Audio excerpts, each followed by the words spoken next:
Fire স্টেশনের সংবাদ পেয়ে আমরা দ্রুত ঘটনাস্থলে পৌঁছাই।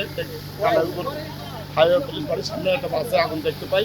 আমরা ফার্স্ট কল দিয়ে দ্রুত আগুন নির্বাপনের চেষ্টা করি এবং এখনো কোনো এই জায়গায় কোনো হতাহতের সংবাদ পাওয়া যায়নি। এটা তদন্ত সাপেক্ষে বলা যাবে, আনুমানিক এটা বলার কোনো অপশন।